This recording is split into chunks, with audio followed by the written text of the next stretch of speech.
संत दरस को जाइए तज माया अभिमान, ज्यों ज्यों पग भूमि पर है त्यों त्यों तीर्थ समान।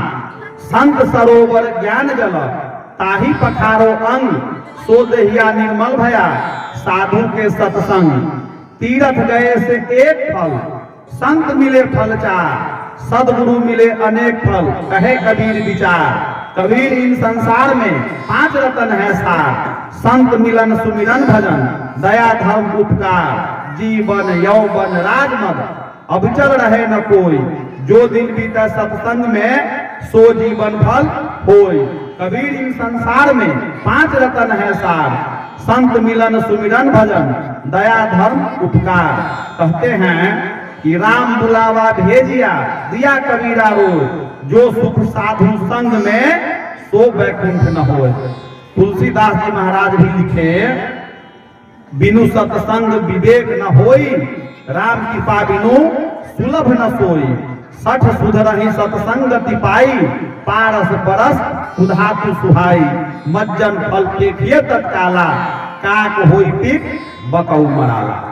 इतनी सारी बातें सत्संग के संदर्भ में कही गई। क्यों? सत्संग से हमारे जीवन में शांति आ जाती है, सत्संग से हमारे भीतर प्रेम का संचार होता है।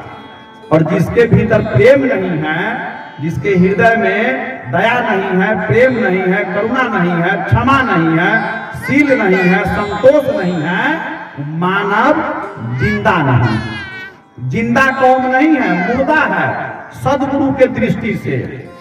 सदगुरु कबीर साहब के नजरों में वो जिंदा नहीं। अब कैसे? साहब कहते हैं कि जेहि घट प्रेम न संचरै, तो घट जान मसान।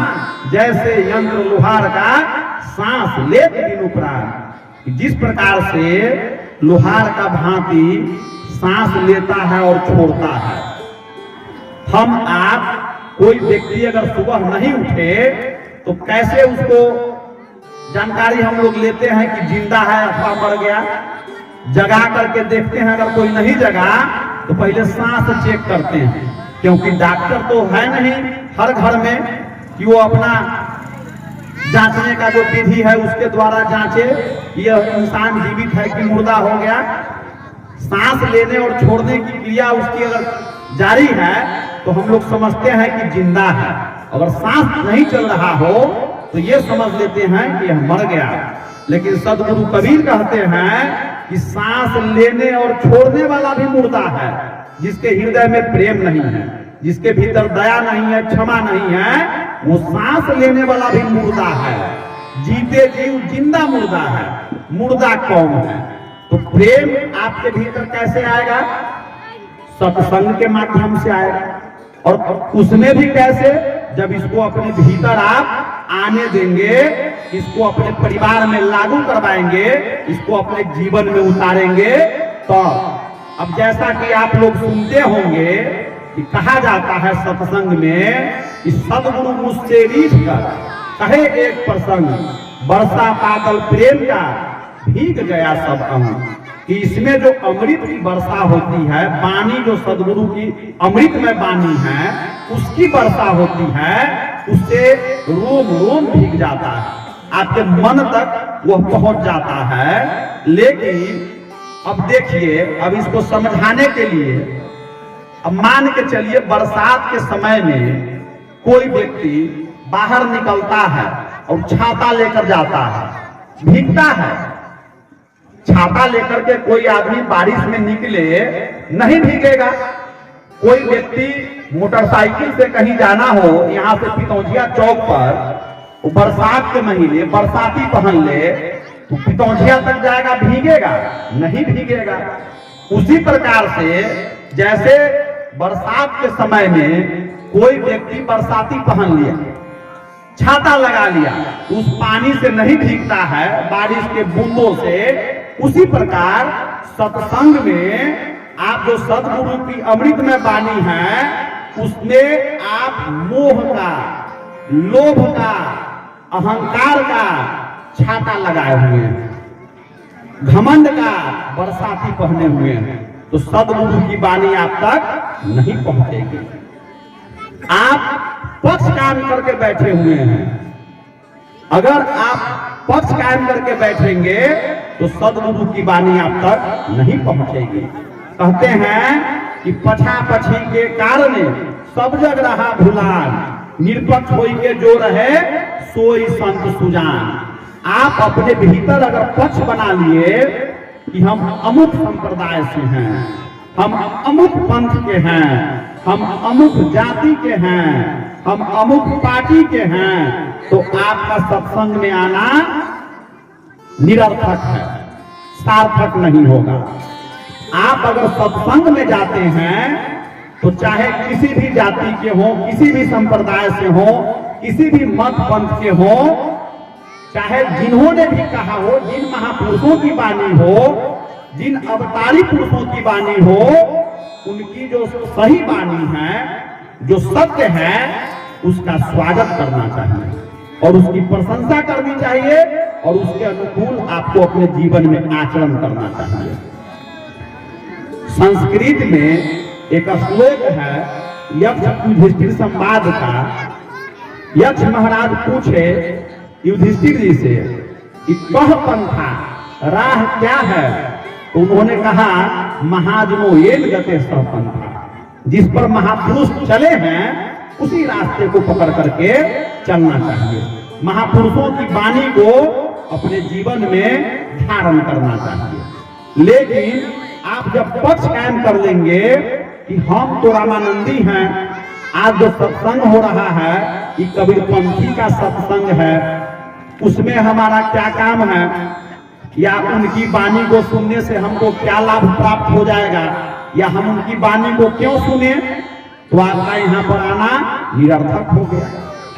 या कहीं रामानंदी संप्रदाय का सत्संग हो या कोई रामानंदी संप्रदाय के वक्ता हो, उनकी वाणी जो अच्छी वाणी है, जो सत्य वाणी है, जो लोक हित के लिए है, जो आपके समाज के कल्याण के लिए है, अब उनकी वाणी को आप नहीं सुने, आप कहें कि हम तो कबीरपंथी हैं, हम इनकी वाणी को क्यों सुने, तो आपका समझिए कि उस समय निरर्थक चला गया। तो पक्ष कायम करके मत बैठिए। सत्संग में जब बैठिए तो पक्ष मत कायम करिए। चाहे जिन महापुरुषों ने भी कहा हो, उसकी अच्छी वाणी को अपने जीवन में उतारने का प्रयत्न करिए। तुलसीदास जी महाराज कहे कि सोई हित बंधु मोहि मन भावा, जात कुमारक सुमारक लावा। वही हमारा हित है, वही हमारा बंधु है, वही हमारा भाई है, जो गलत रास्तों पर जाने से हमको रोक देता है और हमको सही मार्ग बताता है, वो हमारा हित है। ऐसा उन्होंने नहीं कहा कि रामानंदी हमारा हित है, ऐसा उन्होंने नहीं कहा कि जितने भी रामानंद संप्रदाय के संत हैं वही हमारा हित है, ऐसा तो उन्होंने नहीं कहा। अभी आपने पूर्व में हमारे देवनारायण साहब जी के द्वारा सुना कि तुलसीदास जी महाराज कहे कि घट ही में है सूझत नहीं, लानत ऐसी जिंद, तुलसी यह संसार को भयो मोतिया भी। कहा उन्होंने कहा कि तीर्थ में है, प्रयाग में है, गंगा में है, गोदावरी में है, काशी में है, या आपको कोसी में है, कमला में है। कहा उन्होंने भी तो कहा कि घट ही में है। और धर्म पर जब हम लोग चर्चा करते हैं, हालांकि यह आध्यात्मिक मंच है, धार्मिक मंच है, तो यहाँ से सत्संग का मंच है। तो सत्य की संगति जहां पर होती है उसको कहते हैं सत्संग। दो शब्दों के मेल से बनता है सत्संग, सत जोड़ संग। जहां सत्य की संगति हो, जहां से सत्य कहा जाता हो, उसको कहते हैं सत्संग। अभी आध्यात्मिक विचार हम लोग कर रहे हैं, अध्यात्म पर चर्चा कर रहे हैं। कुछ लोग समझते हैं कि शिक्षा प्राप्त करके, भौतिक ज्ञान प्राप्त करके, हम स्कूल कॉलेज जा करके बड़ी बड़ी डिग्रियां हासिल कर लें और अपने जीवन में कोई नौकरी पाले, कोई पद पाले और परिवार के साथ कुछ पैसा कमा करके मथुरा, काशी, दिल्ली, वृंदावन या कहीं विदेश की भी यात्रा कराएं, वही हमारे जीवन का सार है, हमारा मानव जीवन सार्थक हो गया। तो भूल में वो मुगालते में जी रहे हैं, भ्रम में जी रहे हैं। क्योंकि मानव जीवन का उद्देश्य केवल स्वार्थ पूर्ति नहीं है, बल्कि समाज की बेहतरी में आप जितना योगदान देते हैं, जो आपकी भूमिका होती है, असल में वो है मानव जीवन का उद्देश्य। ये मानव जीवन भोग योनि नहीं है, मानव योनि भोग योनि नहीं है। भोग योनि तो पशुओं की योनि है, पशुओं की योनि में लोग भोग करते हैं। मानव होकर के भी लोग इसको भोग योनि समझते हैं। तुलसीदास जी कहे कि दुर्लभ मानुष जन्म है, साहब कहे हमारे कबीर साहब कि दुर्लभ मानुष जन्म है, देह न बारंबार, तरुवर जो पत्ता झरे बहुरी न लागेदार। और तुलसीदास जी भी कहे कि बड़े भाग मानुष तन पावा, सुर दुर्लभ सब ग्रंथ गावा। कि बड़े भाग से ही मनुष्य का तन आपको मिलता है, और इस मानव जीवन को आप ऐसे ही व्यर्थ में गंवा देते हैं। आप किस काम के लिए आए, किसके लिए परमात्मा ने आपको भेजा, आपके भीतर क्षमता दे करके, आपके भीतर अद्भुत क्षमता है, आपके भीतर विवेक ज्ञान है, आपको स्वतंत्रता है सत्संग कराने की, सत्संग में जाने की, सत्संग में कहे अनुसार जीवन जीने की। पशु योनि में कोई पशु हो और उसको अभी मन करे कि हम हरा चारा खाएं, तो खा सकता है। कोई पशु है, उसको मन करे कि आज हम बहुत थके हुए हैं, आज हम कोई काम नहीं करेंगे, संभव है। आप मनुष्य योनि में हैं, मानव जीवन में आपको सभी चीज करने की आजादी। तो इस जीवन को सार्थक बनाइए, बेकार में इसको मत गवाइए। रात गवाई सोई के, दिवस गवाया खाए, हीरा जन्म अमोल था, कौड़ी बदली जाए। हीरे सा बहुमूल्य जीवन जो है आपको योनि मानव का तन प्राप्त हुआ, इसको आप कौड़ी बदल रहे हैं इससे। हालांकि हीरा इसलिए कहा गया कि धरती तल पर उससे बहुमूल्य कोई दूसरा धातु नहीं है। हीरे सा जन्म आपको मिला, आप इसको व्यर्थ गंवा रहे हैं। सदगुरु की वाणी है, बीजक का शब्द है, कहते हैं कि खसम बिनु तेली के बैल भयो, बैठत नाही साधु की संगति, नाधे जन्म गयो खसम बिनु तेली के बैल भयो।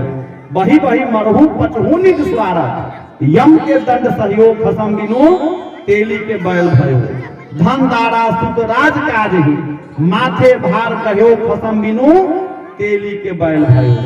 कहते हैं कि गुरुदेव के अभाव में, गुरु के अभाव में, सदगुरु के अभाव में, ज्ञान के अभाव में, विवेक के अभाव में, अध्ययन के अभाव में, चिंतन मनन के अभाव में मानव बैल हो गया।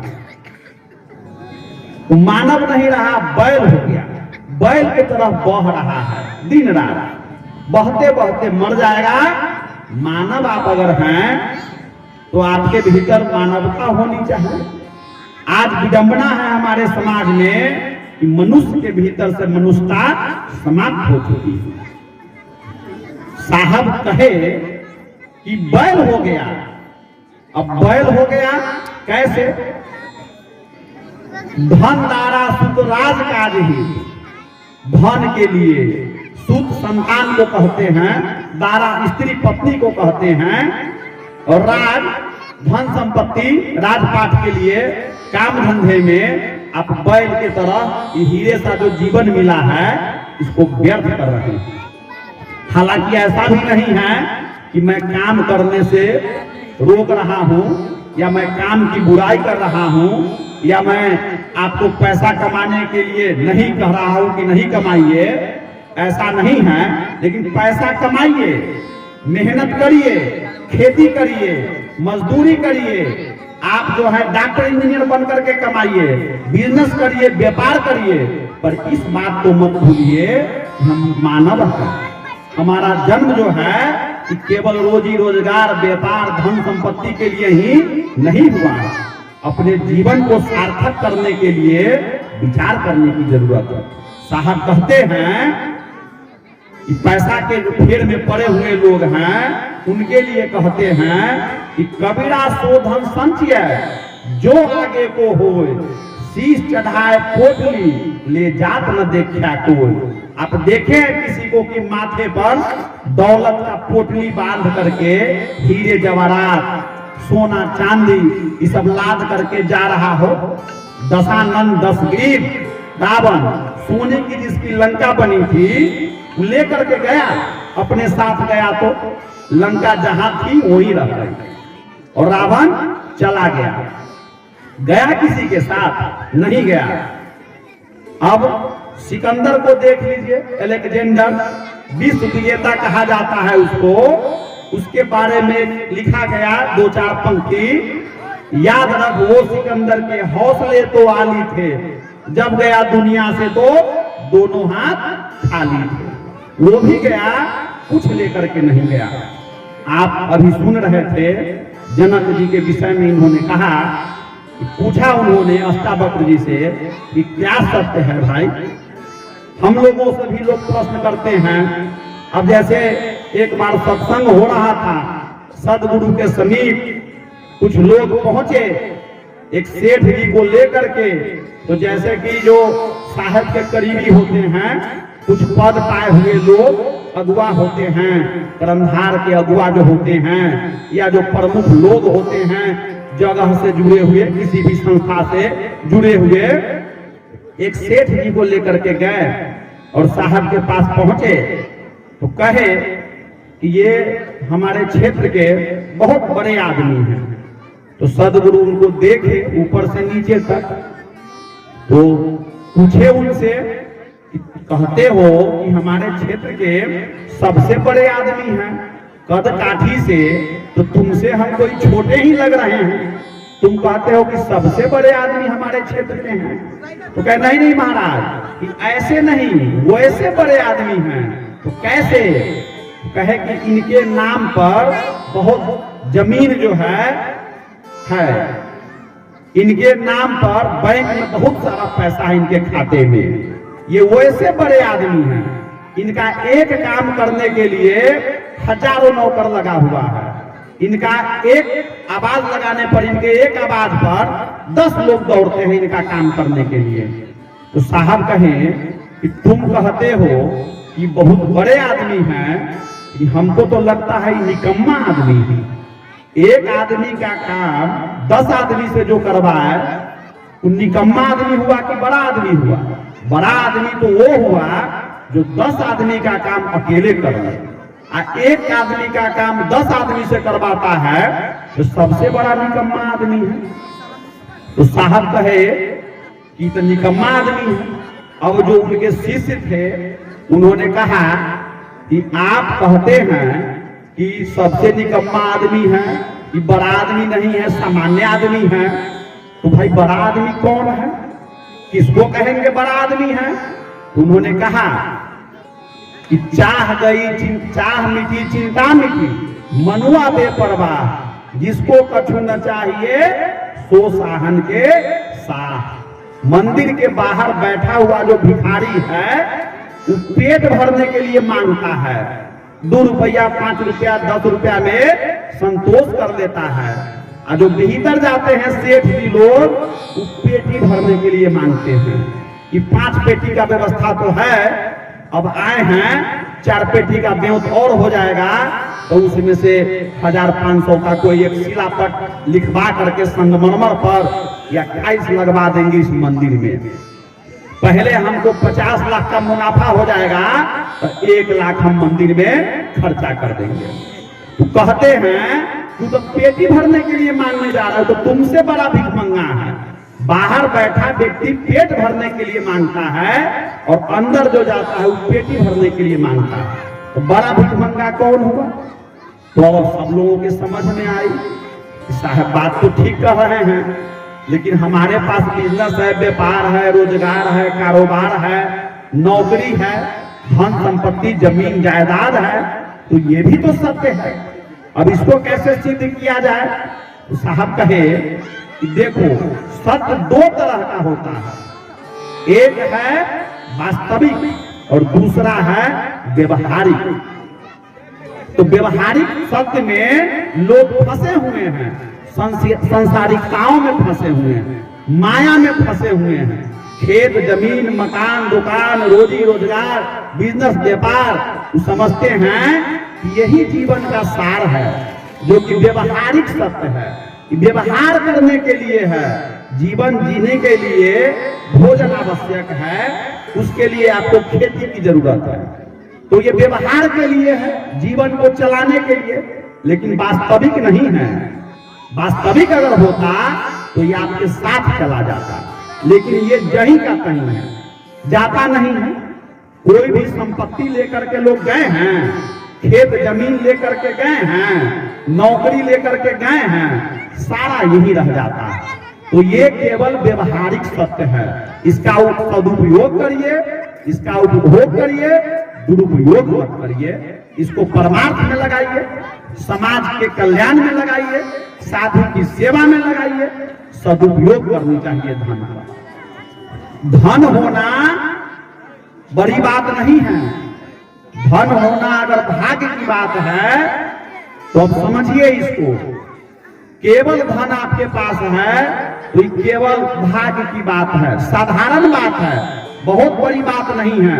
अब किसी के पास पैसा है, जमीन है उसके पास, बैंक में खाता है उसका, लेकिन बैंक में जाएगा और शिक्षा नहीं है उसके भीतर, वो अगर पढ़ा लिखा व्यक्ति नहीं है, ज्ञानी नहीं है, तो जाएगा तो वहां पर मुंह ताकेगा कि कोई हमें फार्म भर देता, विड्रॉल फॉर्म पैसा निकासी के लिए जो होता है, आई अंगूठा हम मारेंगे तो घेर के कोई दस्तखत कर देता, गवाहो चाहिए होता है उसमें। उस समय बताइए धन काम कर रहा है, पैसा अपना है, पैसा तो उसके पास है ही, लेकिन शिक्षा नहीं है, ज्ञान का अभाव है, तो वहां पर किसी न किसी का उसको सहारा लेना पड़ता है। अगर अच्छा आदमी मिल गया तो ठीक, कहीं गड़बड़ मिल गया तभी पता चलेगा कि वहां से छोड़ा के लाए। अब बिहान परसों तरसू होकर के गांव के कोई पढ़ल लिखल आदमी से मैसेज देख रहा है मोबाइल में, तो पता चला खाते साफ हो गया। हम निकाले 50,000 और निकल गया 5 लाख। धन होना केवल भाग्य है, और धन के साथ साथ शिक्षा अगर हो, ज्ञान हो, तो सौभाग्य है। सौभाग्य की बात है कि पढ़ाई लिखाई भी परिवार में है और धन भी है, तो सौभाग्य की बात है। और धन है, ज्ञान है, और वहां पर धर्म भी आ जाए तो वो आपका परम भाग्य है, अहो भाग्य है। अब देखिए, अब इसको समझिए कि रावण के पास धन का कमी था और ज्ञान का कमी था। ज्ञान भी था, दुनिया में रावण से बड़ा पंडित दूसरा कोई नहीं हुआ। 4 वेद 6 शास्त्र 18 पुराण का प्रकांड विद्वान था रावण। यज्ञ करवाया था तो जामवंत महाराज जी सबसे श्रेष्ठ थे राम जी के दल में।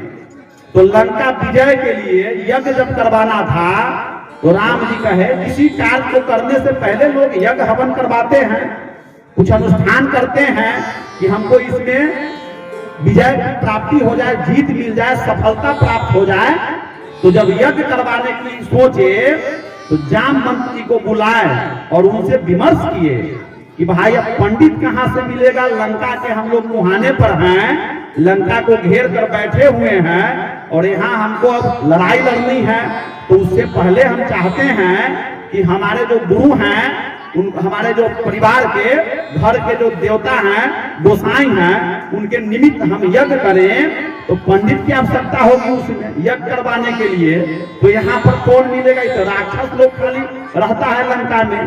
तो जामवंत जी कहे कि राम जी से कि प्रभु आपके लिए सुयोग्य मानी जो योग्यता रखता हो ऐसा एक ही पंडित इस लंका में है, अगर मान जाए तो कौन, रावण। उससे बड़ा पंडित दूसरा कोई नहीं है।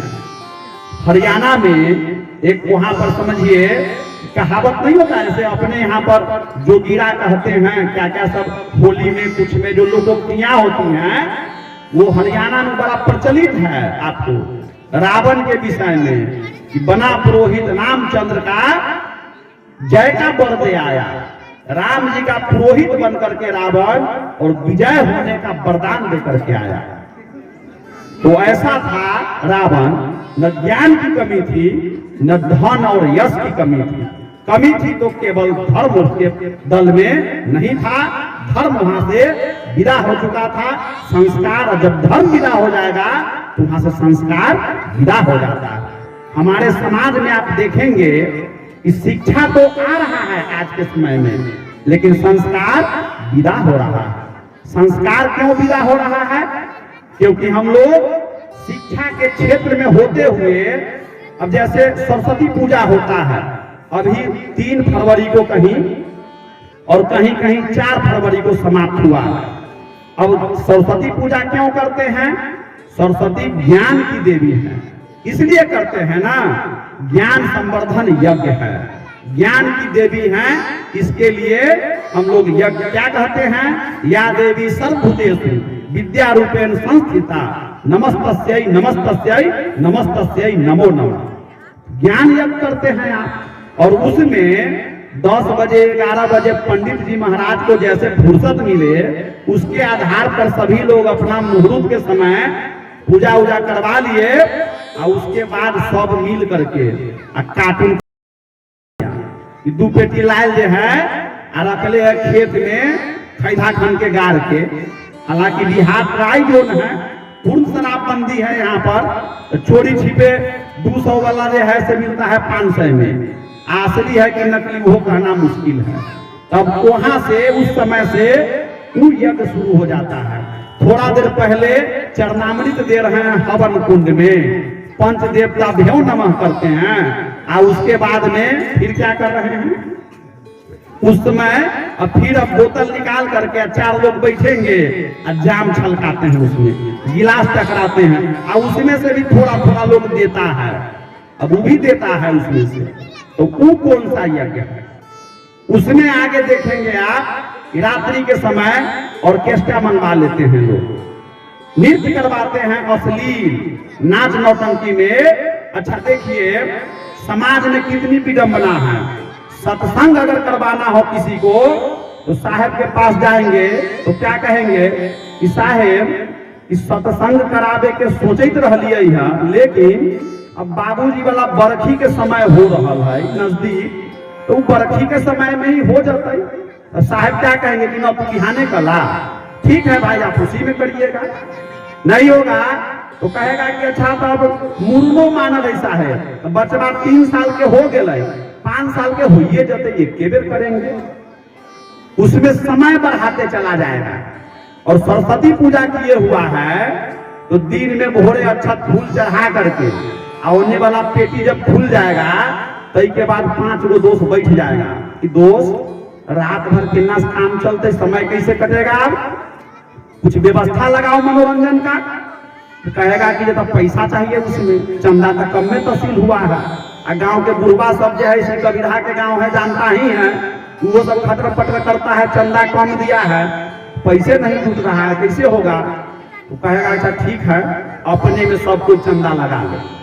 अब 5 गो में 3 गो के पास पैसा है मान लीजिए, और 2 गो के न है, तो कहेगा अरे दोस्त हमारा 2 आदमी के पास तो न हो, 5-5 हजार फाँट लगते, तो हमारा 2 गोटे के न हो, तो 3 गो क्या कहेगा पूरा न हो तो हम दे बुझे पंजाब तो हमरा भेज दी अगला महीना।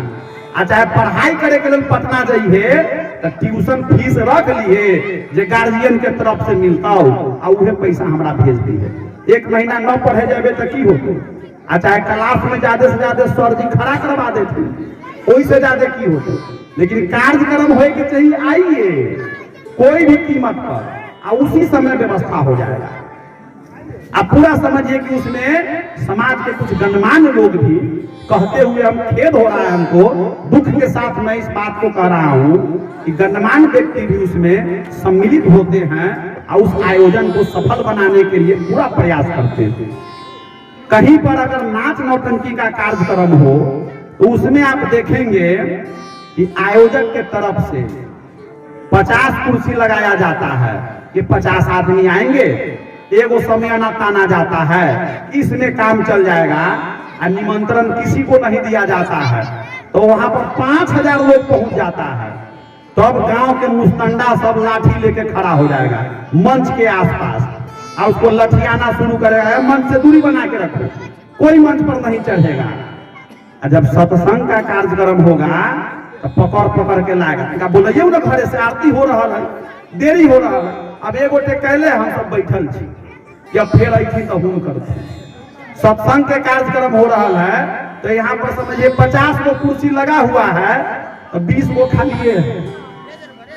उस कार्यक्रम में बच्चे को लोग घर से लेकर के जाते हैं और न दिखेगा तो कन्हा पर बैठा के दिखाते हैं, और जहाँ सत्संग होगा उस कार्यक्रम में कहेंगे तू सब कहाँ जाए, बड़ा रात न हो जाए, कहाँ के साधु संत अब दे बात कहते, बहुत लेट हो जाता है, देरी होता है, मत जाओ। आपको अगर ऑर्केस्ट्रा हो रहा है कहीं पर तो किरण फूट जाता है, दिन हो गया तो यो कहे ना एक और हो जाए, एक और हो जाए के चाहिए, अंतिम है बस ही है। और सत्संग होगा तो घरवैया द्वारा इशारा होगा, न होगा तो यहाँ पर लोग मुस्तैद हो जाएंगे, आरती का थाल ले, कहने का भाव मतलब उनका अब इशारा कर रहे हैं, इशारा हो गए बहुत गए, अब जाए से बंद कर जाओ।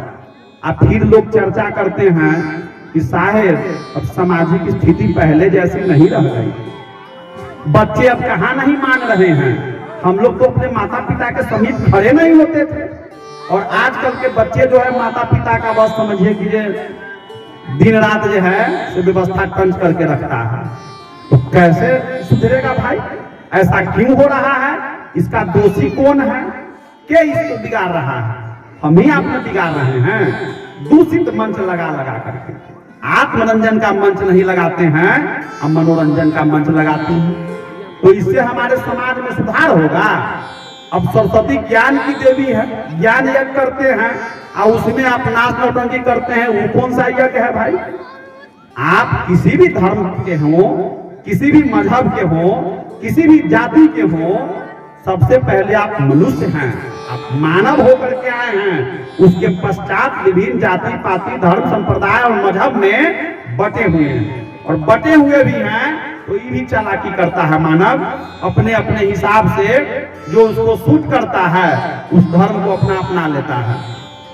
लोग तो जाति भी बदल लेता है, धर्मांतरण करता है, जाति बदल लेता है, अब हिंदू में न बुझा रहा है, उसको सूटेबुल लग रहा है तो कहते मुसलमाने हो जाता है, कहते मुसलमान से आपको हिंदू हो जाता है, धर्म सब बदलता है, सब करता है। इसी पर तुलसीदास जी कह रहे खूब घट ही में है, साहब कहते हैं राम न रमसी कौन दंड लागा, मर जाइबे का करबे अभागा। ये राम में तो तू रमा नहीं, ये तो पता नहीं तुमको क्या दंड लग गया, अब मर जाएगा रे अभागे, पछताएगा खाली, कुछ नहीं होगा। ये मानव जो है ये समझिए ऐसा प्राणी है, हम लोग कहते हैं कि आपको रोते हुए जन्म लेगा, जब जन्म लेगा तो रोएगा और शिकायत करते हुए जिंदगी जिएगा, पूरे जीवन उसको शिकायत है। स्कूल में पढ़ने गया तो मास्टर साहब ठीक न छथिन, अच्छा से न पढ़ाते हैं, ट्यूशन गया तो ईश्वर जी राजनीति बतियाते हैं, माता पिता से शिकायत है कि जो हमको अगर पटना भेज दिए रहते तो साहब हम ये करते, हम कहाँ चले गए रहते। उसके बाद जब उसका अपना बाल बच्चा हो जाएगा तो कहेगा क्या कहते हैं, सब इसी सब में लगा दिए, आई सब तब समझिए कि नींद हराम किए हुआ, मन तो करता है कि जा करके कहीं पुल पर से कूद जाए, वो शिकायत करते करते जीवन चला गया, और जब अंत समय आएगा तो पछताएगा बैठ के, तो बेकार जीवन कम गया हमारा, व्यर्थ चला गया, ये मानव जीवन हम व्यर्थ में ही गमा दिए। तो इसीलिए कहते हैं कि आत्मरंजन का मंच लगवाइए, यहाँ जहाँ जीवन जीने की कला सिखाई जाती है उस तरह के आयोजन से लोग भागते हैं। सत्संग क्या है? जीवन जीने की कला सिखाने का केंद्र है, और केवल भौतिक ज्ञान से नहीं होगा। शिक्षा का हालांकि मैं विरोध नहीं करता हूँ, मैं उसका पुरजोर समर्थक हूँ, लेकिन केवल आप किताब पढ़ते हैं, केवल किताबी ज्ञान हासिल करते हैं, उससे नहीं होगा। अब इसका समझिए, इसको एक मैं इस पर आपको समझाने का उदाहरण के तौर पर एक बात कहना चाहूंगा कि आप देखेंगे इस समाज में लोग समझते केवल हम शिक्षा प्राप्त कर लिए हो गया, सत्संग की हमको आवश्यकता नहीं है। अब जैसे देखिए कि पढ़ा लिखा व्यक्ति है, मैट्रिक पास, इंटर पास, तो ये तो सामान्य शिक्षा प्राप्त किया। अब ये हायर एजुकेटेड लोग हैं जो आपको ग्रेजुएट हैं, कुछ पोस्ट ग्रेजुएट हैं, कुछ पीएचडी होल्डर हैं। अब वो लोग को देखिएगा, मूर्ख व्यक्ति जो है वो क्या पीता है? बीड़ी। आज पीएचडी किए हुआ है वो पीता है सिगरेट, फिल्टर वाला, फिल्टर लगा हुआ। जो मूर्ख व्यक्ति है वो देसी पिएगा, और पढ़लावा जो है से विदेशी पिएगा। कोई अंतर नहीं है पढ़े लिखे में और मूर्ख में। शिक्षा हमारे समाज में आ रहा है, लेकिन संस्कार विदा हो रहा है। और संस्कार क्यों विदा हो रहा है? क्योंकि हम लोग सत्संग से दूर होते जा रहे हैं, गुरु की वाणी पर विचार नहीं करते हैं, संत महापुरुषों की वाणी को अपने जीवन में नहीं उतारते हैं, अपने परिवार में उसको लागू नहीं करवाते हैं, जिसके चलते संस्कार हमारे समाज से विदा हो गया। अब पश्चिमी सभ्यता बहुत लोग सुने होंगे कि फॉरेन कंट्री सब में सब खेल तमाशा है, शादी विवाह जो है एक कॉन्ट्रैक्ट है। मन किया तो जिसके साथ रहा, नहीं मन किया नहीं रहा। अब आपके देश में भी लिव इन रिलेशन कहते हैं कि शादी से पहले 6 महीना, साल भर, केकरो 6 दिन में मन पूरा हो गया तो 6 दिन, 2 साल, 5 साल लिव इन रिलेशन।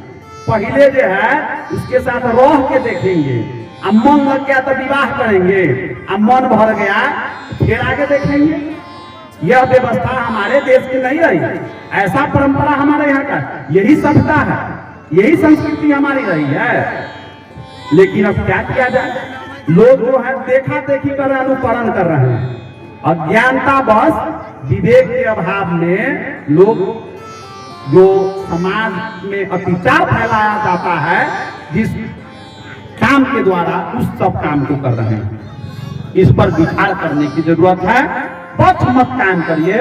मैं इस बात को कई बार कह चुका मंच से, और मैं इस पर जोर दे रहा हूं इसलिए कि जैसे ही आप पक्ष कायम कर लेते हैं, इस सारी व्यवस्था आपकी गड़बड़ा जाती है। पक्ष मत कायम करिए, जिनके द्वारा भी अच्छी बातें कही जाए उसको शिरोधार्य करिए, उसको अपनाने का प्रयास करिए। मानव जीवन को सार्थक करिए, निरर्थक इसको व्यर्थ में मत गमाइए। नहीं तो ये आना और जाना लगा हुआ। कहते हैं कि सुबह होती है, शाम होती है, जिंदगी यूं ही तमाम होती है। तो आपके जीवन में क्या सुबह और शाम हो रहा है? खाली जिंदगी यूं ही तमाम हो रहा है ना। जिंदगी को समझिए, मानव का जन्म आपको मिला कि बड़ा दुर्लभ है, इसको समझिए और इस पर विचार करिए। परिवार में बच्चे को संस्कारित करिए। आप आर्थिक उन्नति कम करेंगे थोड़ा सा तो कोई दिक्कत नहीं है, लेकिन बच्चे अगर आपके गलत रास्ते पर चले गए, एक बार अगर वो गलत रास्ता पकड़ लिया तो समझिए कि सब गड़बड़ आ जाएगा। अब के समय में हमको लगता है कि शायद ट्रेन जो पटरियों से उतर जाती है, पटरी से उसको शायद चढ़ाया जाता है कि नहीं, अभी तुरंत का हम नहीं बता सकते हैं, लेकिन शायद नहीं चढ़ाया जाता है, जो डिटेल हो जाता है। पटरी से जो डिब्बा उतर गया उसको चढ़ाया नहीं, वो ही साइड कर देता है लोग। अब देखिए कि सत्संग के द्वारा डिरेल पटरी को भी हम लोग चढ़ाने का प्रयास करते हैं, बताइए, लेकिन लोग चढ़ने को तैयार नहीं है। गति आपका धीमा हो, तेज हो, उससे मतलब नहीं है। रास्ता सही होगा, मंजिल को पाएंगे। रास्ता भटक जाएंगे तो कितनों तेज गति से चलेंगे विपरीत दिशा को, मंजिल से और दूरी बढ़ते चला जाएगा, और दूर हो जाएंगे आप। इसलिए इस पर विचार करिए। सत्संग का मंच लगवाइए, सत्संग का आयोजन करवाइए, अश्लीलताओं से बचिए, समाज में अतिचार फैलाने का प्रयत्न मत करिए। धर्म जो है मंदिर में, मस्जिद में, गिरजा में, गुरुद्वारे में नहीं है। लोग कहते हैं कि धर्म मंदिर मस्जिद में है, गिरजा गुरुद्वारे में है, तीर्थ प्रयाग त्रिवेणी में है, कोसी कमला में है। धर्म आपके भीतर है। साहब कहते हैं कि मन मक्का दिल द्वारिका, काया काशी जान, 10 द्वारे का पिंजरा कामे ज्योति पहचान, कि अपने भीतर न देखो। बुद्ध कहे अप दीपो भव, अपने भीतर ज्ञान का दीप जलाओ। कोई कहेगा हम हिंदू हैं, कोई कहता है मुस्लिम है, कोई कहता है जैन है, कोई कहेगा बौद्ध हैं, कोई कहेगा यहूदी हैं, कोई कहेगा पारसी हैं। सब कहता है, सब अपन अपन दल बना लिए हुआ है। अब सब कहता है लेकिन है कोई कुछ नहीं, असल में कोई कुछ नहीं है। जो कहता है कि हम बौद्ध हैं और बुद्ध के विचार पर नहीं चलता है, बुद्ध के विचार को अपने जीवन में नहीं उतारा, कैसा बौद्ध है? कोई कहता है हम जैन हैं और महावीर के विचार को अपने जीवन में अगर नहीं उतारा तो कैसा जैन है? कोई कहता है हम कबीरपंथी हैं। कबीरपंथी का मतलब पंथी, पथी है, हालांकि इस साधुकरी भाषा में इसको पंथी कहते हैं, धार्मिक भाषा में तो पथी होता है। जिसका शुद्ध करेंगे इसको तो पथी होगा। तो कबीर पथी मतलब, पथी मतलब चलने वाला, राही। पथ मतलब होता है रास्ता और पथी माने उस पर चलने वाला। तो कबीर पथी, तो कबीर साहब के बताए हुए रास्तों पर चलने वाला कबीर पथी।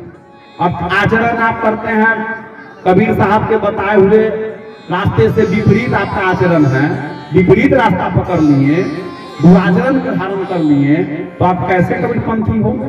कुछ लोग कहता है हिंदू धर्म, हालांकि हिंदू तो जीवन शैली है, जीवन जीने की जो व्यवस्था बनी उसको जीवन शैली को हिंदू कहा गया। सनातन धर्म है असल में।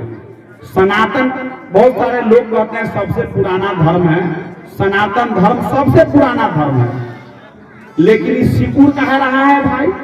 क्यों सिकुड़ रहा है? आप सनातनियों का हिंदू एक भी राष्ट्र नहीं है, एक राष्ट्र भी हिंदू राष्ट्र नहीं है। आपका भारत धर्मनिरपेक्ष राष्ट्र है। पूरे दुनिया भर में 200 से ज्यादा देश है। टोटल जो दुनिया है, विश्व है, वर्ल्ड में ओवर 200 कंट्री, 200 से ज्यादा देश है और उसमें एक भी देश हिंदू का नहीं है। नेपाल था 2008 से पहले, 2008 से पहले जब राजा का शासन था वहां पर, उस समय नेपाल हिंदू राष्ट्र था, लेकिन वहां भी अब धर्मनिरपेक्ष राष्ट्र हो गया है। नेपाल भी अब नहीं है। और मुस्लिमों का 57 देश है, 1, 2, 5 नहीं, 57। अब बताइए कि उसका परसेंटेज निकालिएगा तो लगता है 26-27%, 28% होगा। और आप एको को देश आपका नहीं है। आप कहते हैं सबसे पुराना धर्म है, तो इसमें सिकुड़न क्यों है भाई? क्योंकि मानसिकता यहाँ पर विकृत है। यहाँ पर लोग हैं संकीर्ण सोच वाले हैं। अब जैसे आपके देश में 6743 जातियों में बांट दिया गया आपको, 1-2 जाति नहीं है, 6743 जातियां हैं और इतने जातियों में आपको बांट करके विभाजित कर दिया गया। अब हिंदू का भाई गाड़ी धीमा काहे हो गया? अब जैसे अपने यहाँ झुआ में कुरलहिया से पहले आने में दोपहर में आदमी कुरलहिया में उतरता तो संझिया तक पहुंचता। अब मोटरसाइकिल से आने वाला तो 4 फटका खाइए जाता था। अब जे आने जाने का डेली रास्ता है तो वो आ जाता था, लेकिन ओना जो रास्ता ठीक नहीं था तो वो आदमी गिर पड़ जाता था।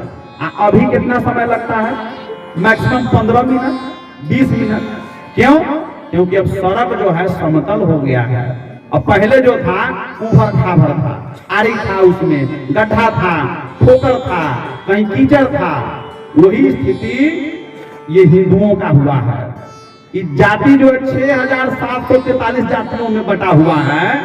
और इसमें देखिए समतल हो सड़क, गाड़ी खूब तेज गति में चलती है उस पर। और जब सड़क गड्ढा गुड्ढी हो तो गाड़ी फंस जाएगा उसमें।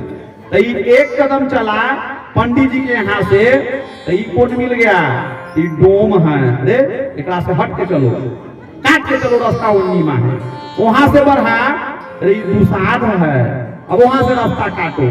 उससे आगे चला तो चमार है, उससे आगे चला तो मलाह है, तो जादव है, तो कोयरी है, तो कुर्मी है।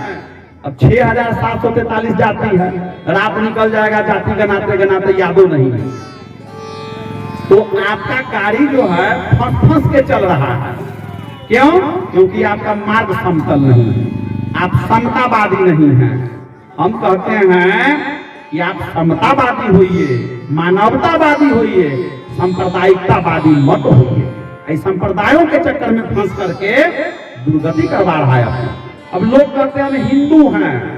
पहले सुने हैं कि हिंदू के दरवाजे पर अगर कहीं मुर्गा आ जाता, मुसलमान लोग जहां पर रहते हैं और उस बस्ती में हिंदू का भी घर हो, हिंदू मुस्लिम दोनों जना अपना भदई में है, तो मुसलमान का मुर्गा हिंदू के दूर आ गया तो बिहान होकर के 5 लोग बैठ करके उसको दंड देते थे, दंड जुर्माना करते थे।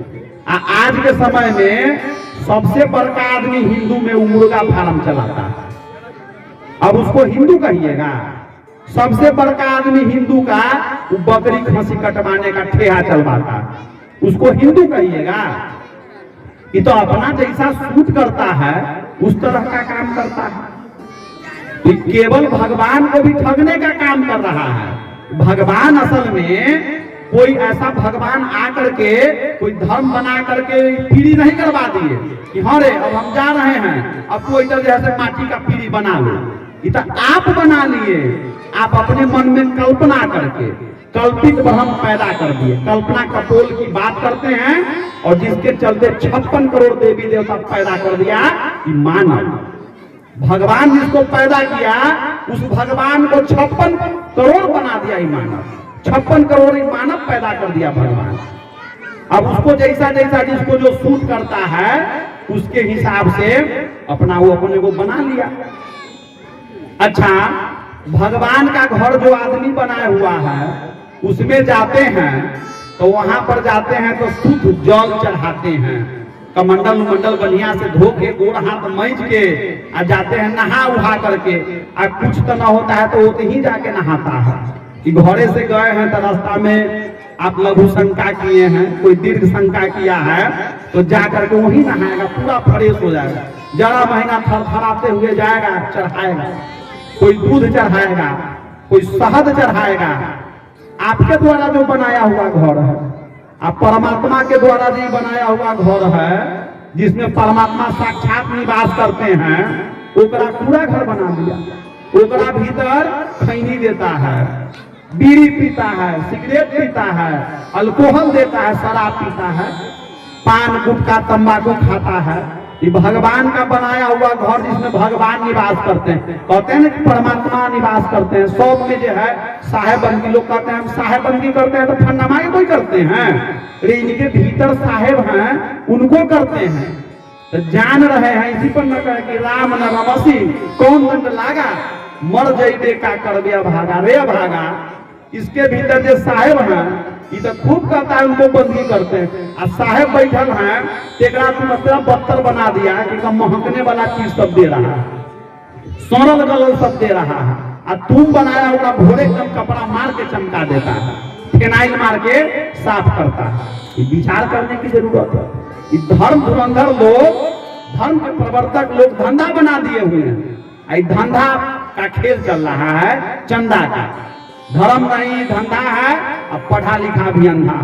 एक बार एक बाइट सुन रहे थे, हालांकि तो आध्यात्मिक मंच है, बिना नाम लिए हम कहेंगे, हम एक नेता का कहे हैं, कहे सदन की बात है कि दुनिया में आए हो तो कुछ काम करो और चंदा के पैसा से जलपान करो। तो लोग चंदा काट काट करके दुनिया में खूब काम कर रहा है, चंदा के पैसा से जलपान कर रहा है। तो तो चल रहा है, बाबा सब आएंगे, वो गाड़ी सब लेके आएंगे, उनमें क्या सब व्यवस्था लगा हुआ है, बिनिटी बैन सब होता है, उनमें श्रृंगारे करते हैं घंटों घंटा बैठ करके। और बाबा हम लोग तो ठीक है, मोटा मोटी अपना जैसे है चल दिए, और वो इतना चंदन करेंगे, इन्हीं से करेंगे, इन्हीं से करेंगे, कैगो लकड़ी से करेंगे, बड़ा समय लगता है, कितना टाइम उसी में उनको बीत जाता है। अब पूरा साज सज्जा श्रृंगार करके बैठेंगे, अब बैठ कर क्या कहेंगे, सादगी से बड़ा कोई श्रृंगार नहीं, अब विनम्रता से बड़ा कोई व्यवहार नहीं। तो बात तो सच्ची है, ये तो शास्त्र विदित बात है, लेकिन कहते हैं सादगी से बड़ा श्रृंगार नहीं। आपने मेकअप लगाने में उनको लगा हुआ है कई घंटा, एहन चंदन मंगवाते हैं, सब जगह मिलता भी नहीं है कि पसीना से भी वो खराब नहीं हो। कहाँ देश विदेश से आता है कीमती कीमती सब, और पूरा श्रृंगार किए हुए हैं। कहेंगे कि सादगी से बड़ा कोई श्रृंगार नहीं है। क्या कहेंगे कि विनम्रता से बड़ा कोई व्यवहार नहीं है। और दूरी अगर घट गया श्रोताओं के और मंच के बीच में, तुरंत उनका जो है बाउंसर आएगा, आपको कंखिया करके ले जाकर उन्हें पटक देगा कि तुम कैसे पहुंच गया महाराज जी के समीप, और कहेगा विनम्रता से बड़ा कोई व्यवहार नहीं है, वही विनम्रता है। तो इसी पर साहब कहे कि बाना पहिरे सिंह का, चले भेड़ की चाल, बोली बोले सियार का, कुत्ता खावे फाल। वेशभूषा बना लिए, भेष बना लिए कि हम संत हो गए, दाढ़ी बढ़ा लिए, पगड़ी बांध लिए। हम लोग भी बांध के बैठे हुए हैं, ऐसा नहीं कहते हैं कि हम जो है नहीं बैठे हुए हैं। भेष तो बना लिए, लेकिन विचार रूपांतरित नहीं हुआ आपका, आपके जीवन में परिवर्तन नहीं आया। इस संसार में जो काल व्याप्त है चारों तरफ, वो आपको कुत्ता रूप में खा जाएगा फाड़ चीर करके। भेष बनाने से केवल नहीं होगा, आसन भी लगा लेते हैं लोग, और आसन लगा लेते हैं कहीं से दीक्षा पा लिए, दीक्षा प्राप्त करके मंच मिल गया। कहते हैं साहब आसन मारी क्या भया, मरी न मन की आस, तेली के रे बैल ज्यों घर ही कोस 50। तेली का बैल पूरा दिन चलता है, कोल्हू चलाता है, 50 कोस की दूरी तय करता है, पहुंचता कहीं नहीं है। उसी प्रकार से आप आसन लगा लिए, अब मन का जो आस है, कामना, काम वासना की नहीं मिटा, तो आसन मारने का कोई फायदा नहीं हुआ। खूब आ जाएंगे सत्संग में, आसन मारेंगे, तेलिए के बैल जैसे घूमते रह जाएंगे। विचार रूपांतरित होना चाहिए। संत होने का क्या मतलब है, दीक्षा लेने का क्या मतलब है? गला में माला टांग लेना दीक्षा लेना है? नहीं, आपके बाह्याभ्यंतर जीवन में आमूलचूल परिवर्तन आ जाए तब आपका दीक्षा लेना सार्थक हुआ। लोग नहीं, बैलो भाई के गर्दानी रहता है लटका हुआ, वरना लोग लटका लेते हैं, कोई अपने मोट मोट रखेगा पूरा एकदम लगा करके दिखाएगा खूब, वो नहीं है दीक्षा लेने का मतलब। दीक्षा लेने का मतलब है कि आपके बाहरी और भीतरी जीवन में सफाई हो जाए, पंच महापापों का नाश हो जाए, चोरी, झूठ, हिंसा, अनाचार, व्यभिचार, ये सब आप जब छोड़ देंगे तब दीक्षा लेना सार्थक है। और भीतरी सफाई, जाप और ध्यान होनी चाहिए आपके भीतर। केवल गला में माला टांग लेने से नहीं होगा। और संत होने का मतलब ही नहीं है कि हमको गुरुदेव जो है से कहते हैं माला टोपी सुमरनी गुरु दिया बख्शी, कि माला टोपी सुमरनी जो है गुरुदेव हमको दे दिए। भगत लोग ना कभी छड़ी मिलल है, हमारा छड़ी लेके घुमाएगा, तो छड़ी तो मिल गया, तो वही है क्या संत होने का लक्षण। संत होने का लक्षण है कि उसके भीतर आध्यात्मिकता होनी चाहिए। संत होने का लक्षण है, संत वो है जो लोभ का त्याग कर दिए, संत वो है जो मोह का त्याग कर दिए, और संत वो है जो निडर है, बिना डरे हुए सत्य को कह सके, कहीं पर जाकर के बिना लाग लपेट के सत्य के साथ खड़ा हो सके और सत्य कह सके। जो डर गया, सो तो गब्बर सिंह की कहावत है, गब्बर सिंह कह गया, जो डर गया सो मर गया। साहब डरने के लिए कहते, साहब का निडर है, 52 कसनी हुआ हाथ गोड़ बांध करके आप नदी में फेंक दिया जाता था, तो यूं नहीं डरे, हाथ गोड़ बांध करके खोलते तेल के कड़ाही में डाल दिया जाता था, खम्भा से बांध करके कोड़ा से पिटवाया जाता था, तब भी नहीं डरे, निडरता के साथ लगे रहे। आप देखिए कि अब जैसे जालियांवाला बाग हुआ, उसके बाद भी हमारे देश के जो स्वतंत्रता की आजादी में सर्वोच्च बलिदान दिए, वो लगे रहे, छोड़ा उन्होंने। आज सीमा पर, सीमा की सुरक्षा में रोज जो है, आपको रोज नहीं, कई बार ऐसा होता है कि रोज भी कई सारे सैनिक मारे जाते हैं, क्या घर भाग आते हैं, अपना सर्वोच्च बलिदान दे रहे हैं। तो संत होने का मतलब ही नहीं कि आप डर गए। साहब कहते हैं कि कबीर मार्ग कठिन है, नहीं कायर को काम, कि कायर का काम न हो रे भाई, इसमें वीर चाहिए। कबीर मार्ग कठिन है, नहीं कायर को काम, इस पे चले कोई सूरमा, 8 पहर संग्राम, 8 पहर लड़ाई लड़नी। तो लड़ाई न जे अब गांव भर में मारा पीटी करूं, कुश्ती लड़ जाऊं, जाके मैदान में टाल ठोक दूं। अपने भीतर, जो आपके भीतर कहें ना कि 5 तत्व शरीर जो है, क्षिति जल पावक गगन समीरा, पंच तत्व रचित अधम शरीरा। ये 5 तत्व का जो शरीर है, इसके भीतर दुर्गुण है, लोभ मोह काम क्रोध अहंकार का विकार भरा हुआ है। इसको दूर करना होगा। कहते हैं कि कबीरा खड़ा बाजार में लिए लुकारी हां, जो घर जा रहे आप ना सो चले हमारे साथ। एक घर जा लेना जो आप सोते हैं, असली घर ही ना है।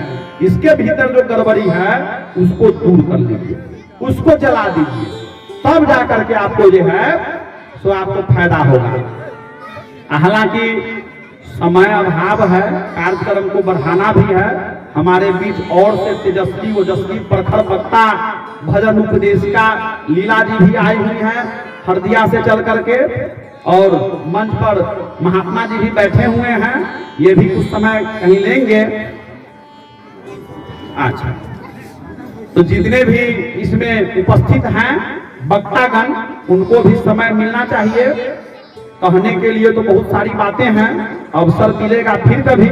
तो मैं और चाहूंगा कि हमारे समाज हित में जो चेतना सो गई हुई है, लोगों की अचेतावस्था में है, उनको मैं जगाने का प्रयास करूं। क्योंकि साधु का जो है उद्देश्य लोकहित है, जनहित है, समाज कल्याण हम लोगों का हेतु यही है। वृक्षा नाही फल है, नदी न सचवै नीर, परमारथ के कारण साधु धरा शरीर। तो हम लोगों का हेतु समाज कल्याण है, लोकहित है। लेकिन इस मंच के द्वारा जो भी बातें कही जाती हैं, जो संत महापुरुषों की वाणी है, उसको अपने जीवन में उतारने का प्रयास करिए। सत्संग में अगर जाते हैं तो संकल्प लीजिए, और संकल्प ही नहीं, दृढ़ संकल्प करिए कि हमारे भीतर जो दुर्गुण है, जो हमको कम से कम दिख रहा है कि खैनी खा रहे हैं तो आई से न खाएंगे, बीड़ी पी रहे हैं तो आई से न पिएंगे, गांजा पी रहे हैं आई से न पिएंगे। आज सत्संग में गए तो ताली बजाए कि साहब खूब निमन कहे, खूब निमन कहे। आ तनका देर के बाद निकाली गए तो कह रहे घूरा उड़ा में सब आग बुता गए, तनका सुनगा गेला तो उन्हीं से क्या फायदा होगा उसका? कोई फायदा होगा? अच्छा, इस तरह की बात हम लोग कहते हैं तो उसमें से युवक लोग भागियो जाता है। ये सब जो है कबीरपंथी का सत्संग होता है तो कहेगा कि खैनी नहीं खाओ, गांजा नहीं पियो, शराब नहीं पियो, जुआ नहीं खेलो, तो सब उठ के भाग जाएगा। तो उठ के जब भगत रहता है तो साधु बाबा कहते हैं अब देखे कि सब भाग जाएगा तो इसको सिखाएंगे कैसे भाई? पहले बैठाएंगे तब न सिखाएंगे बच्चे को। और अभी आंगनबाड़ी की जो व्यवस्था है उसमें काहे भेजा जाता है कि बैठने उठने आ जाएगा, और जब बैठने लग जाएगा तब पढ़ना तो शुरू कर देगा। पहले तो बैठाने का प्रयास करिए। तो सत्संग में जो युवक सब भागेगा ये बात सुन के, तो साधु बाबा कहे देखो जुआ खेलने का भी फायदा है। एक आध दिन अगर हो जाए, हम लोग तो कहते हैं कि जुआ न खेलना चाहिए, लेकिन दिवाली के रात में 2-4 हाथ खेलने में कोई दिक्कत नहीं है, उसका भी फायदा है। उसके बाद शराब पीना बुरी बात है, लेकिन बराती उराती है दोस्त यार का तो कोई बात नहीं। कोई माने समझिए कि प्रयोजन है, परिवार में खुशनुमा माहौल है, उसमें हो जाए तो कोई दिक्कत नहीं। शराब में भी ज्यादा बुराई नहीं है कहियो काल में।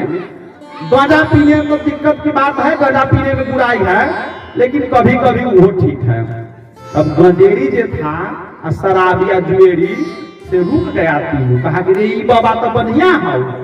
तो यहाँ वाला बाबा सब कहते रहे कि गांजा पिए वाला जो है से नाश हो गया, शराब पीने वाला नाश हो गया, आई जुआ खेलने वाला बर्बाद हो गया। ये बाबा तो ठीक बात कहते हैं, रुक जाओ, इनका प्रवचन सुनने वाला है। तो जो गांजा पीने वाला था, गांजा और शराब पीने वाला और जुआ खेलने वाला से कहा कि हाँ ठीक कहे छे, सत्संग होए रहे। जब पूरा सत्संग समाप्त हो जाता है तो बाबा के पास चल आ पूछ ये बाबा शराब पिए के की फायदा है, बाबा गांजा पिए के की फायदा है, बाबा जुआ खेले के की फायदा है। बाबा से पूछ के चलो, आई बुढ़वा सब जे कहै छौ सब ई फन्नामा के बेटा बिगड़ गेलै गांजा पी के केकरा हम सब जवाब दे कि सुनहु बाबा की कह के गेलखिन। तो पूरा सत्संग सुन लिया। अब बाबा का तो उद्देश्य था कि किसी तरह सत्संग सुने, तो बैठकर सत्संग सुना। सत्संग का कार्यक्रम संपन्न हुआ। तो अंत में गया तो शराब पीने वाला गया तो बाबा को दंडवत प्रणाम बंदगी किया और कहा कि बाबा ये हम आपसे बड़ा खुश हैं, ये आप कहे हैं कि शराब कहियो कहियो पीने में कोई बुराई नहीं। करते कहते जो ये पीना नहीं छोड़ेगा तो ले हम जाएंगे नहीं, तो एक फायदा बता दीजिए तो हमको सुविधा हो जाएगा। तो बाबा कहे कि देखो शराब पीने का फायदा है कि तुम जवाने मरेगा। तो कहा बाबा कहियो ना बूढ़ होंगे, ना कहियो नहीं बुढ़ाएगा। तो कहा ये कैसे, शराब पीने वाला तो कहते देखे हैं कि मर गया, कहते बूढ़ा हो गया, बीमार हो गया। तो बाबा कहे कि देखो तुम पिएगा शराब, शराब पिएगा तो तुम्हारा लीवर और किडनी हो जाएगा खराब, और लीवर किडनी जब खराब हो जाएगा तो समझो कि तुम्हारे शरीर में खून रहेगा नहीं, तुम्हारे शरीर में तरह तरह का बीमारी लग जाएगा। तो तू बूढ़ा होने तक रुकेगा 80 बरस 90 बरस तक? तू तो 20 बरस से पीना शुरू किया है, अच्छा 15 बरस से 35-40 तक जाते जाते तुम्हारा काम तमाम हो जाएगा, तू जवाने मरेगा। तब वो देखा कि बाबा जो है से तो बात फंसा दिए, तो वो अपना सन मुंह करके एक तरफ खड़ा हो गया। अब दूसर का जो था तो वो सोच रहा है कि अब हम पूछे कि न पूछे। एक रात तो बाबा जो है से समझिए कि जो सिखा दिए बढ़िया से, ठग लिए, सत्संग सुनाए, अंत में इसको समझिए ठग लिए। तो दूसर का सोचता है कि अच्छा पूछिए लेते। तो कहा बाबा ये आप कहें गांजा पीने का भी फायदा है, आप बता दीजिए गांजा पीने का क्या फायदा है। हम घर में जाते हैं लोग बंधन काट लेते हैं, अपना झगड़ा हो गया हुई गुल बनाने के लिए काटे रस्सी सावे वाला, तो झगड़ा करता है, बताना दीजिए तो फायदा समझा देंगे। तो कहा कि देखो थोड़ा कहियो कुत्ता नहीं काटेगा। तो कहा कि बाबा गांजा पीने से कुत्ता काटने का क्या लेना देना है, दोनों का क्या संबंध है? तो कहे देखो तू पिएगा गांजा तो पाचन क्रिया हो जाएगा बर्बाद, खराब, तो जैसा अन्न खाएगा वैसा ही संडास में निकल जाएगा, शरीर हो जाएगा तुम्हारा दुर्बल। तो चलने के लिए तुमको लाठी के जरूरी होगा, बिना लाठी के चल नहीं पाएगा, लाठी पकड़ के चलना होगा। तो हाथ में रहेगा लाठी, कुत्ता सटेगा पास में, तुमको कुत्ता नहीं काटेगा। अब दुन्नू जब सुन लिया तब के सरकार का हिम्मत नहीं हो रहा है पूछने का। तो वो दुन्नू कह रहा है तू पूछ, हम तो पूछिए ले, तू कह रहा ना पूछ। तो वो धकेल उकेल दिया। तो गया बाबा के पास और कहा कि बाबा जुआ खेलने का फायदा बताइए दीजिए, ये सब बलजोरी किए हुआ है। तो कहे देखो तोरा घर में कहियो चोरी नहीं होगा। कहा बाबा जुआ खेलने से और चोरी से क्या संबंध है? तो कहे देखो तू तो खेलेगा जुआ, सारा धन संपत्ति उसमें तुम्हारा चला जाएगा, तुम्हारे पास तो कुछ रहेगा नहीं। तो चोर तोरा घर में सत्संग करने जाएगा कि तुम्हारे घर में कभी चोरी नहीं होगा। नशा जो है वो नाश कर देगा मानव का, समूल नाश का कारण है। अंत में मैं अब एक बात कहना चाहूंगा, एक अपील करूंगा, एक निवेदन करूंगा, खास करके युवक भाइयों से, युवक साथियों से। मैं जहां भी जाता हूं इस बात को अवश्य कहता हूं कि अपने जीवन में अगर अपना उन्नति चाहते हैं, अपना तरक्की चाहते हैं, अपना विकास चाहते हैं, तो मादक पदार्थ के सेवन से अपने आप को दूर रखें, नशा नहीं करें। अगर नशा के फेर में पड़ गए तो समूल आपका नाश कर देगा। आप जिस भी क्षेत्र में हो, बिजनेस व्यापार में हो, रोजगार के क्षेत्र में हो, शिक्षा के क्षेत्र में हो या किसी सर्विस में हो, तो उसमें अपना फोकस बनाए हुए रखिए। या खेल जगत में भी अगर हैं तो गिल्ली डंडा मत खेलिए, चिलम गाना मत कीजिए, धोनी बनिए, तेंदुलकर बनिए, क्या कहते हैं सानिया नेहवाल, सानिया मिर्जा बनिए। आई गाना भांग पी करके गुल्ली डंडा मत खेलिए। अपने जीवन में अगर अपना उन्नति चाहते हैं तो नशा से अपने आप को दूर रखिए। साहब कहते हैं मांस मछलिया खात है, सुरा पान से हेत, से नर जड़ से जाएंगे जस मुरई का खेत। अब जैसे धान का फसल खेत से आप काट लेंगे और खेत को परती छोड़ देंगे, कुछ न कुछ धान का पौधा उसमें उगाएगा। गेहूं का फसल आप काट लेंगे, गेहूं का खेत परती छोड़ देंगे, कुछ ना कुछ गेहूं का पौधा उगाएगा। लेकिन मुरई के खेत से मुरई उखाड़ लीजिए आ खेत छोड़ दीजिए, कुछ उगेगा? तो साहब कहते हैं कि देख रे भाई, मुरई के खेत लेखा चिकन हो जाएगा। मत करो नशा, नशा से अपने आप को दूर रखो। अब माता पिता से मैं अपील करता हूँ कि अपने बच्चे को समुचित शिक्षा की व्यवस्था जरूर करें, उनको शिक्षा जरूर दें, पढ़ाएं जरूर। आप जीवन में आर्थिक क्षेत्र में थोड़ा सा कम उन्नति करेंगे चलेगा। एक साल में 10 कट्ठा जमीन मत खरीदिए, 8 कट्ठा खरीदिए। आप जो है एक बार में पूरा मकान मत बनाइए पक्का, 2 साल में बने कोई बात नहीं, लेकिन बच्चे को पढ़ाइए जरूर। ये मानसिक गुलामी जो लोग कर रहा है और समाज में एक मानव दूसरे से नफरत करता है, एक मानव दूसरे के प्रति घृणा रखता है, ईर्ष्या रखता है, पूर्वाग्रह से ग्रसित है, उसका कारण है बौद्धिक जड़ता, अज्ञानता। ज्ञान के अभाव में ये सारा झगड़ा है रे भाई। साहब कहते हैं कि जड़ चेतन दो वस्तु अति प्रसिद्ध जग माही, इसके पारक परख बिना झंझट छूटत नाही, बंधन छूटत नाही। इस सारा झंझट का जड़ अज्ञानता है। इसलिए शिक्षा जरूर दीजिए और साथ ही साथ उसको सत्संग भी दीजिए। सत्संग से अपने परिवार को जोड़िए, अपने आप को जोड़िए, अपने बच्चे को जोड़िए, ताकि आपके परिवार में शांति बहाल हो जाए। आप सतयुग त्रेता द्वापर की बात सुनने के लिए कथा करवाते हैं, लेकिन आपके परिवार में जो उधर रामायण चालू हो गया, महाभारत रामायण छोड़ के महाभारत चालू है, भाई के प्रति भाई का किस तरह का प्रेम रहा, किस तरह से समझिए कि अपने सिद्धांत से समझौता नहीं किए राम जी, कैसे समझिए कि ये वो अपने जीवन में एक आदर्श स्थापित किए, मर्यादा पुरुषोत्तम की उपाधि पाए, उसकी कथा सुनने के लिए आप बैठे हुए हैं। अब भाई भाई में मुकदमा लड़ रहे हैं, छड़की घींचे हुए हैं कि न उसका मुंह न देखेंगे, न होगा तो ओकरा आरी में गड्ढा करवा दीजिए, ओकर खेत ढह जाएगा। आप जैसे रमरचा एका नवा हजाम करवा रहे हैं, क्या फायदा है? कोई फायदा उसको नहीं है। इसलिए शिक्षा से बच्चों को वंचित मत रखिए। इन्हीं चंद शब्दों के साथ मैं आप सभी लोगों का धन्यवाद करते हुए, इसके साथ ही साथ हमारे कंतलाल साहब जी का, अरुण जी का, इनके पूरे परिवार को हमारी ओर से बहुत बहुत साधुवाद, आशीर्वाद, धन्यवाद। इसलिए इन्होंने सत्संग का आयोजन करवाया, सत्संग का अवसर हम लोगों को इन्होंने दिया, और आप सबका धन्यवाद इसलिए कि आप लोग इस सत्संग को धैर्य पूर्वक ढंग से सुने हैं, इसमें शांति बना करके बैठे हुए हैं। इसके लिए मैं आप लोगों का धन्यवाद करता हूं, और अगर किसी की धार्मिक भावना आहत हुई है तो उसके लिए मैं क्षमा चाहता हूं। इन्हीं चंद शब्दों के साथ साहबन की साहबन की साहबन।